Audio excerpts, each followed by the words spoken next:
Bom dia! Está no ar mais um programa Médico da Família. Hoje é quarta-feira, dia 16 de julho. O envelhecimento geralmente está associado a doenças como a diabetes, hipertensão arterial e doenças neurológicas. A possibilidade de uma pessoa idosa ser infectada pelo vírus da AIDS parece ser invisível aos olhos da sociedade, já que a sexualidade nessa faixa etária ainda é tratada, infelizmente, como tabu.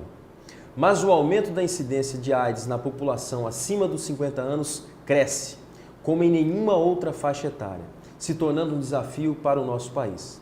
Dados do Ministério da Saúde mostram que em 14 anos, a incidência de AIDS na população com mais de 60 anos de idade vai ter um aumento em torno de 75%. Sobre o assunto, eu converso hoje com a médica infectologista doutora Andréa de Siqueira Campos Lindenberg. Bom dia, Andréa. Muito obrigado pela sua presença. Obrigada. Doutora Andréa, o que você atribui esse crescimento? Na verdade, essa questão é multifatorial, né? Então, a gente não poderia atribuir a uma única condição. Então, o que a gente acredita? Que, na verdade, nos primórdios do HIV, isso talvez já existisse e eram dados que a gente desconhecia e hoje em dia a gente tem um foco maior.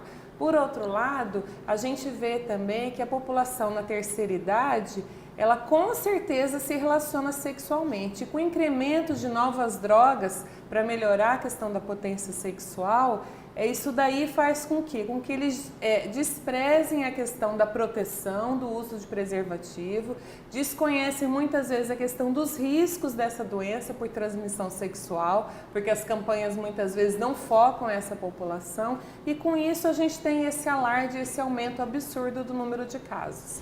E é possível traçar um perfil dessa população idosa que contrai o HIV?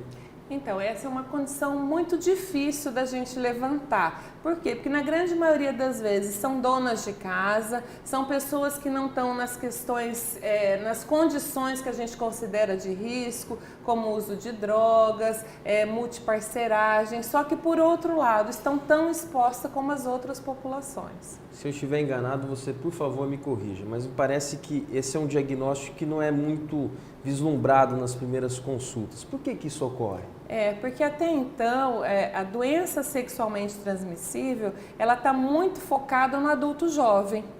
Então, muitas vezes a própria classe médica esquece que a primeira condição pode ser uma doença infecciosa e fica focada em outras doenças próprias dessa faixa etária, como hipertensão, diabetes, neoplasias, o câncer, né? Então, a doença infecciosa, ela deixa de ser prioridade e muitas vezes é o principal diagnóstico. Clinicamente, os sintomas de alguém que contraiu HIV numa idade jovem ou na terceira idade, é diferente? Existem diferenças? Na verdade, os sintomas eles são muito semelhantes. O que geralmente demora é a questão do diagnóstico. Um paciente mais jovem, quando ele começa com sintomas relacionados ao HIV, o diagnóstico ele é feito de forma muito rápida, na grande maioria das vezes. Na pessoa da terceira idade, isso se posterga um pouquinho. E quais são as consequências para o paciente, para o indivíduo que tem um diagnóstico mais tardio?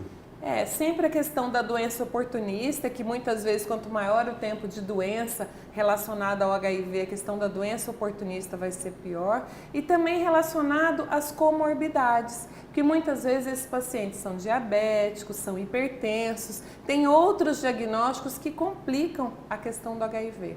É difícil tratar um paciente idoso? É diferente ou não? O que a gente nota na clínica é que muitas vezes o paciente idoso, o grau de compreensão dele para essas doenças infecciosas é um pouco diminuído. Por quê? Porque as campanhas educativas não estão focadas para essa população. Então a gente, quando tem que orientar o uso de preservativo, a questão de multiparceragem, para a terceira idade, isso muitas vezes é um tabu. Por quê? Porque eles passaram uma vida inteira sem ter esse tipo de esclarecimento e sem se preocupar com isso. Então a gente vê que nessa população a gente tem que ter um cuidado assim um pouquinho além do que a gente tem com o adulto jovem. E o tratamento no idoso que tem HIV é diferente do jovem que tem o HIV? Com relação às drogas elas são as mesmas. Só que como a gente tem que ver o funcionamento dos rins, o funcionamento do fígado nessa população, que como já foi dito, muitas vezes eles já têm outros problemas que complicam. Então, dependendo disso, a gente tem que fazer uma dosagem mais adequada do medicamento. Lembrando que pelas regras do Ministério da Saúde, na população mais idosa, o início do HIV ele deve ser o quanto antes for feito o diagnóstico. Perfeito. Com relação, geralmente, o idoso acaba, de maneira geral, tomando algumas medicações de uso contínuo. Isso interfere no tratamento? Interfere. Então, assim, a gente sempre tem que estar fazendo um histórico de medicamentos que esses pacientes usam, medicamentos para o diabetes, para hipertensão, medicamentos neurológicos, né? Porque muitas vezes existe a interação e a gente precisa fazer a adequação dessa questão das doses e das drogas utilizadas. Doutora Andréia, quando que o idoso ele deve suspeitar de que ele possa estar com HIV? Bom, ele sempre tem que pensar se ele está nessa condição de exposição de risco. Então, essa pessoa está se relacionando sexualmente, ela está se prevenindo, ela tem feito uso de preservativo? Essa é a primeira interrogação. Foi transfundido, passou por algum procedimento onde houve compartilhamento de seringas ou agulhas? É a segunda condição. E a terceira condição é qualquer tipo de doença onde o diagnóstico está se arrastando, sempre pensar no HIV. Então os colegas médicos também têm que estar atentos a isso. Os colegas médicos têm que ficar atentos. E nesses casos, tem um centro de referência aqui em Campo Grande? Tem um local que você indicaria para...